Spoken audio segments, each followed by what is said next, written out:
다 함께 사도신경으로 우리의 신앙을 고백하며 새벽 예배 하나님 앞에 올려드리겠습니다. 전능하사 천지를 만드신 하나님 아버지를 내가 믿사오며 그 외아들 우리 주 예수 그리스도를 믿사오니 이는 성령으로 잉태하사 동정녀 마리아에게 나시고 본디오 빌라도에게 고난을 받으사 십자가에 못 박혀 죽으시고 장사한 지 사흘 만에 죽은 자 가운데서 다시 살아나시며 하늘에 오르사 전능하신 하나님 우편에 앉아 계시다가 저리로서 산자와 죽은 자를 심판하러 오시리라. 성령을 믿사오며 거룩한 공회와 성도가 서로 교통하는 것과 죄를 사하여 주시는 것과 몸이 다시 사는 것과 영원히 사는 것을 믿사옵나이다. 아멘.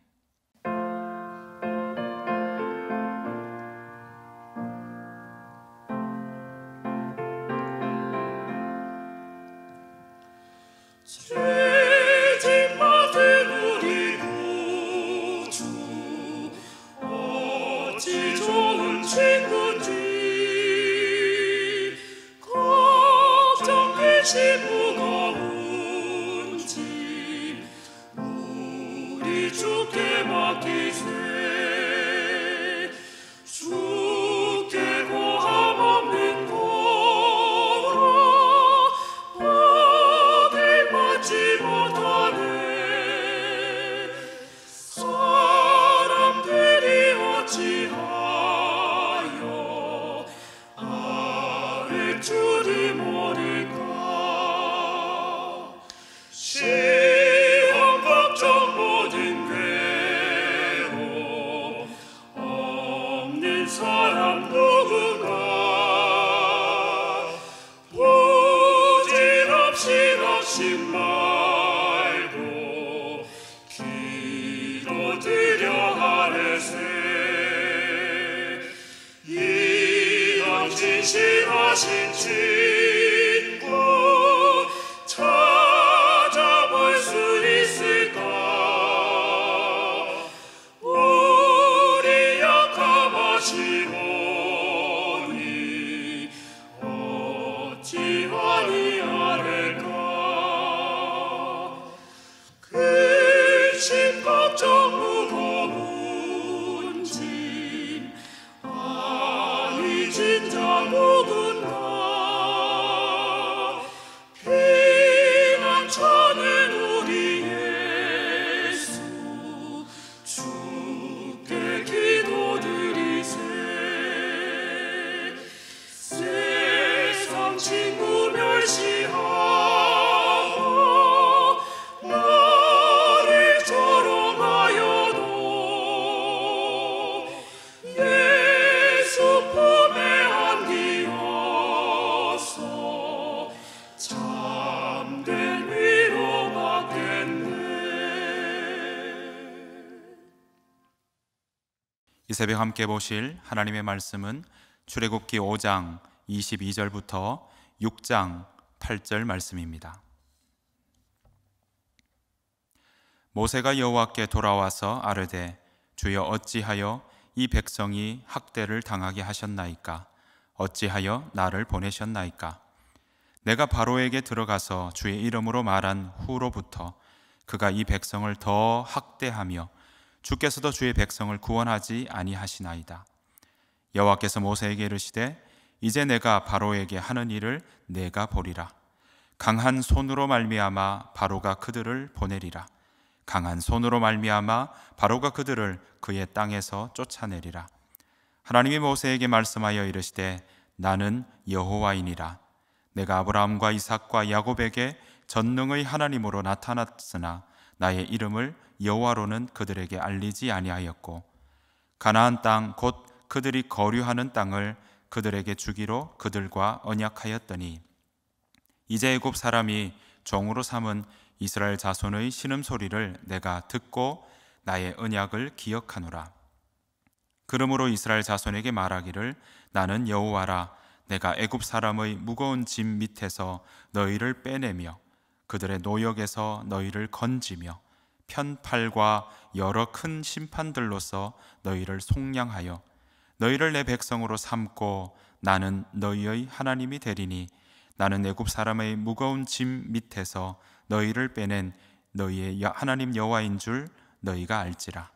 내가 아브라함과 이삭과 야곱에게 주기로 맹세한 땅으로 너희를 인도하고 그 땅을 너희에게 주어 기업을 삼게 하리라.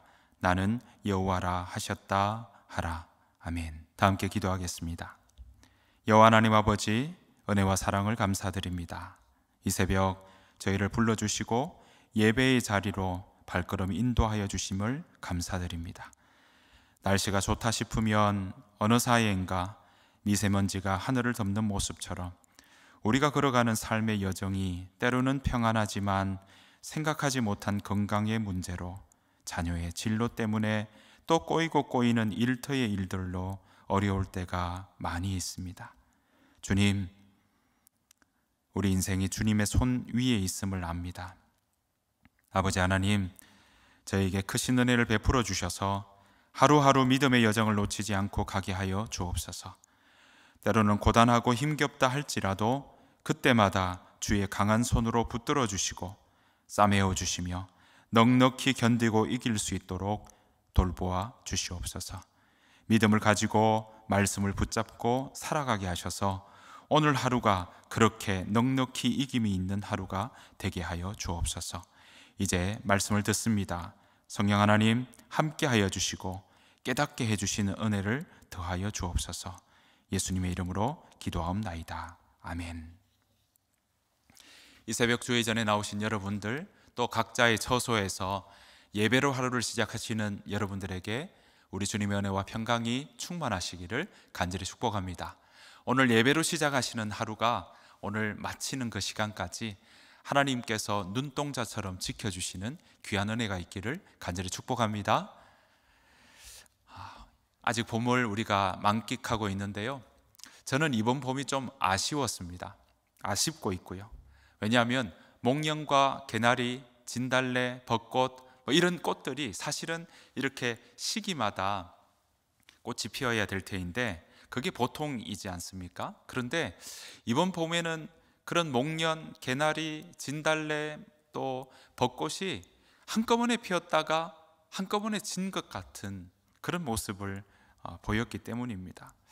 아마도 이런 일이 일어난 것은 그 기온에 따라 꽃이 피고 지고 할 텐데 그 기온이 갑자기 급상승하니까 차례차례로 그렇게 피어야 될 꽃들이 갑자기 한꺼번에 다 피고 또 다 지게 되는 일이 일어난 것으로 보입니다.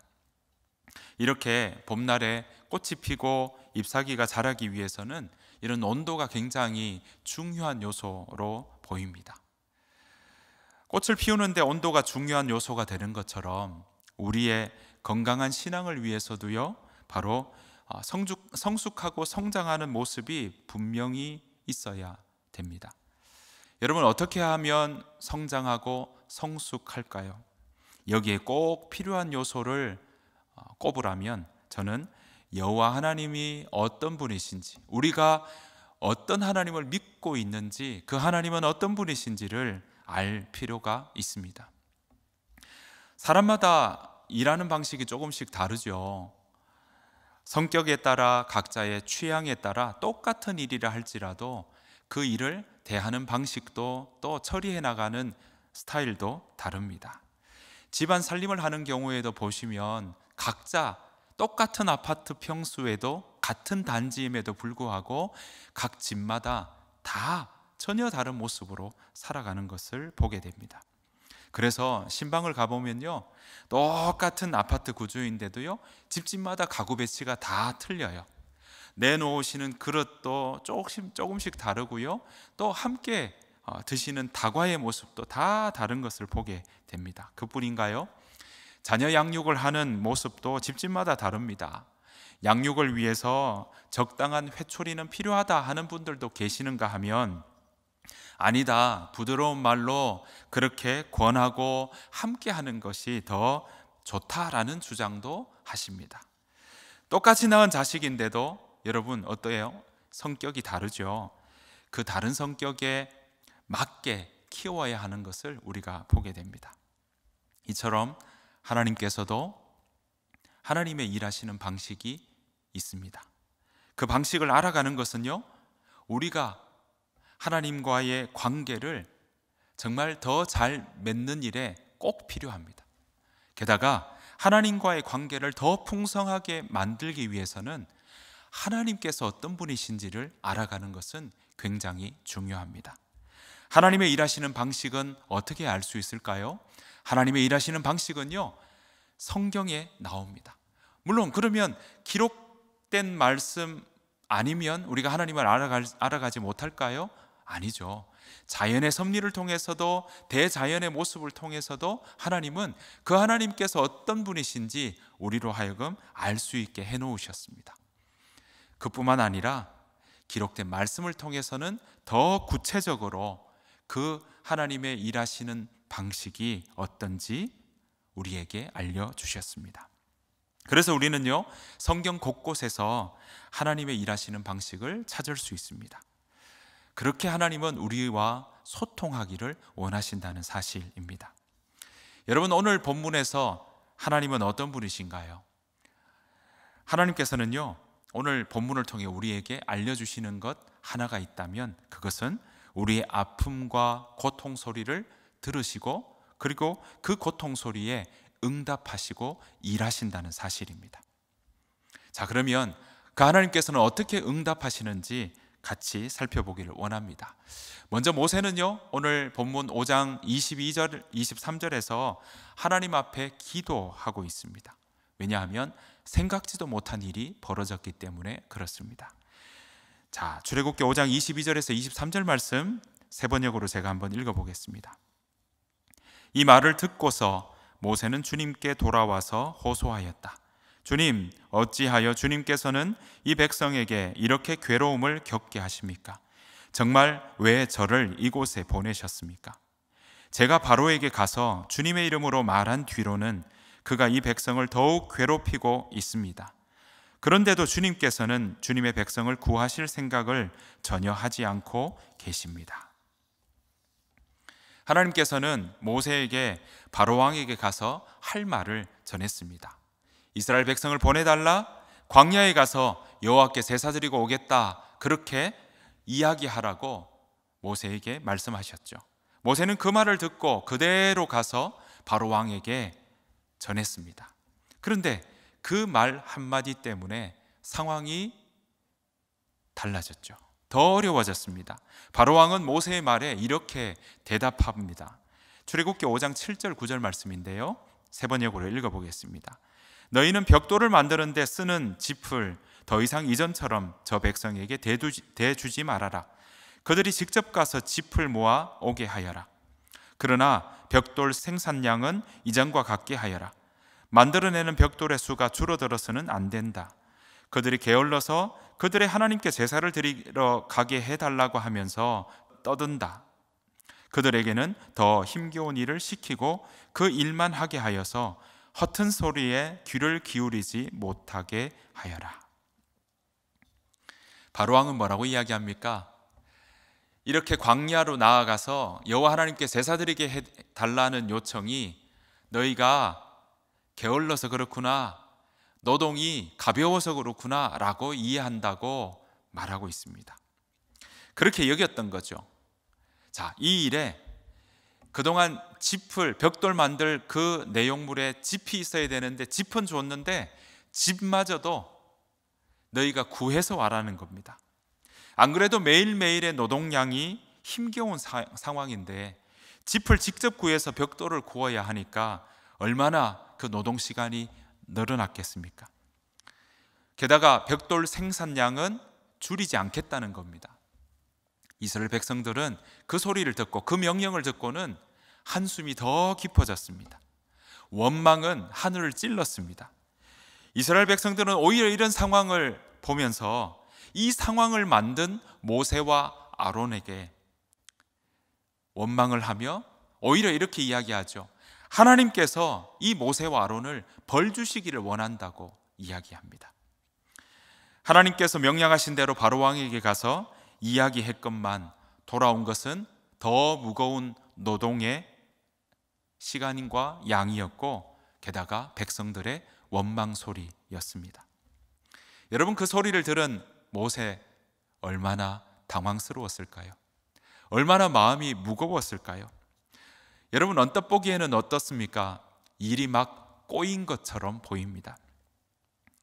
여러분, 이때 모세는 그저 가만히 있지 않았습니다. 이 상황 어떻게 하면 좋을까요? 모세는 이 상황을 그대로 하나님 앞에 아뢰입니다. 여러분, 우리가 보아도 당황스럽게 보입니다. 뭔가 좋아지는 조짐이 보여야 할 텐데 오히려 더 학대당하는 일이 생겼으니 모세의 마음이 얼마나 답답했겠습니까? 그래서 두 번이나 이렇게 이야기합니다. 하나님, 어찌하여 이렇게 백성을 학대당하게 하십니까? 라고 하나님께 기도하고 있는 것이죠. 여러분, 이런 모세의 기도에 하나님 그냥 계십니까? 아니요. 하나님은 모세의 기도 소리에 그냥 계시지 않으셨어요. 하나님은 이 모세의 기도 소리에 3번에 걸쳐서 응답하십니다.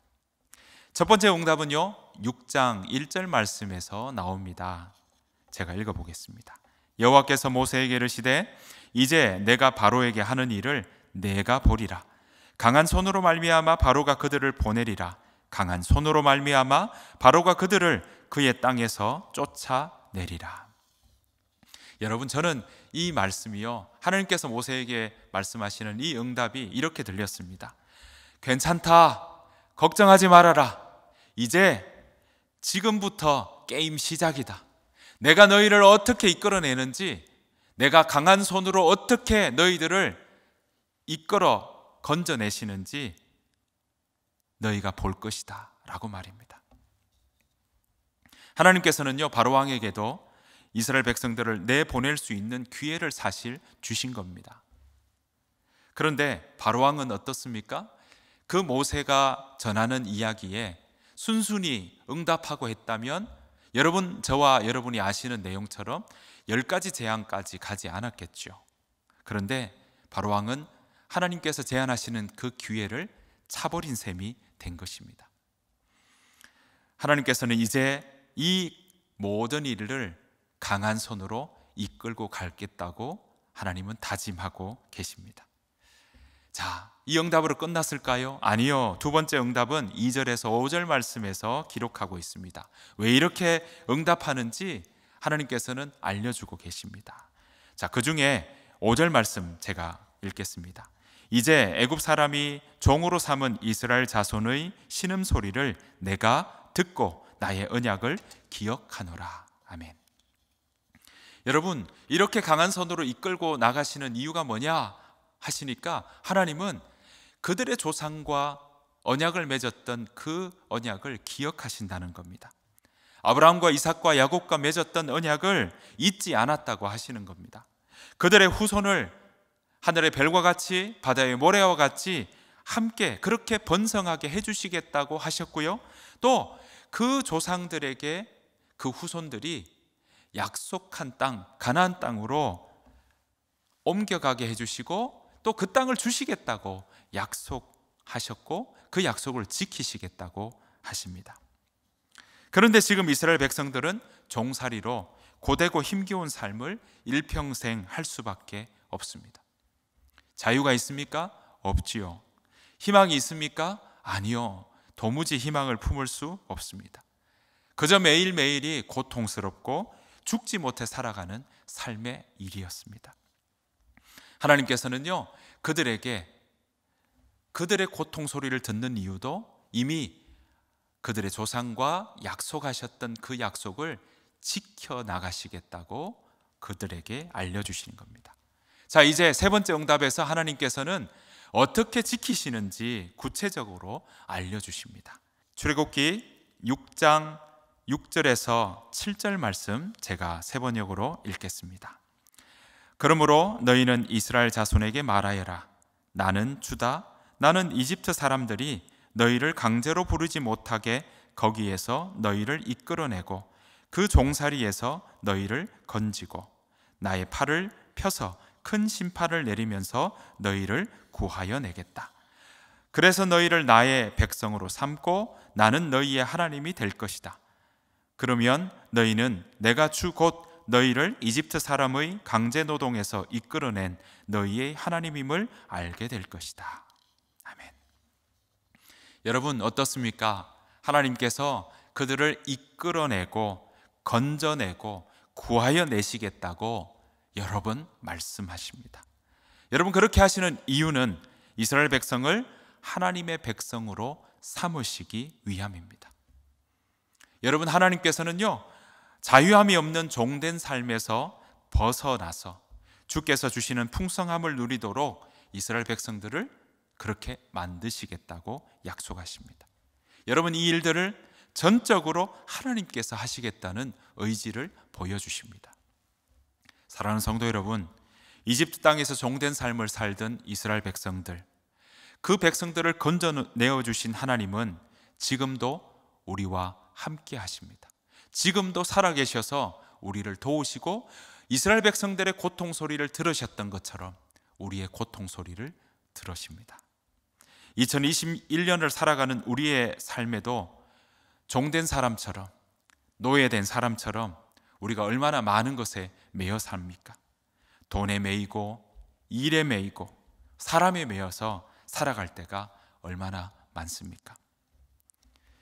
신앙을 가지면 좀 더 행복한 삶을 살아갈 줄 알고 또 이렇게 술술 내 계획대로 풀릴 줄 알았는데, 때로는 신앙 때문에 이 땅을 살아가는 동안에 힘겹고 또 어려운 삶을 살아간다고 느끼실 때가 있지는 않으십니까? 여러분 그때 여러분들은 어떻게 대응하고 계십니까? 바라옵기는 하나님께로 향한 믿음이 흔들리는 그때 더욱 주께 기도하며 주님 앞에 기도로 아뢰어 나가는 여러분 되시기를 간절히 축원합니다. 하나님은 지금도 우리의 기도 소리에 응답하십니다. 하나님은 성경 말씀을 통해 하나님께서 어떤 방법으로 일하시는지 알려주셨습니다. 하나님을 만나는 마음으로 우리가 우리의 어려운 상황에 놓일 때, 신앙으로 살아가려고 할 때 더 어려운 상황이 닥쳐온다고 느껴질 그때 우리가 거기에서 좌절하고 넘어지는 것이 아니라 그때일수록 더욱 기록된 말씀 앞에 우리가 나아가야 될 줄로 믿습니다. 성경 말씀을 붙잡고 하나님께서 정말 그 말씀 속에서 어떻게 일하여 주시는지 그것을 우리가 더욱 알아가는 저와 여러분 되시길 바랍니다. 그 방법이 때로는요, 우리가 생각하는 방법이 아닐 수 있습니다. 그 방법이 때로는 우리가 생각하는 때가 아닐 수 있습니다. 하지만 시간의 주인이 되시는 하나님께서 가장 최선의 때에 최고의 방법으로 일하실 것입니다. 우리가 그 하나님을 믿고 그 믿음으로 오늘을 살아가는 저와 여러분 삶이 되시기를 간절히 축원합니다. 주님께서 가르쳐 주신 기도로 마치겠습니다. 하늘에 계신 우리 아버지여, 이름이 거룩히 여김을 받으시오며 나라가 임하옵시오며 뜻이 하늘에서 이루어진 것 같이 땅에서도 이루어지이다. 오늘 우리에게 일용할 양식을 주시옵고 우리가 우리에게 죄 지은 자를 사하여 준 것 같이 우리 죄를 사하여 주시옵고 우리를 시험에 들게 하지 마시옵고 다만 악에서 구하시옵소서. 나라와 권세와 영광이 아버지께 영원히 있사옵나이다. 아멘.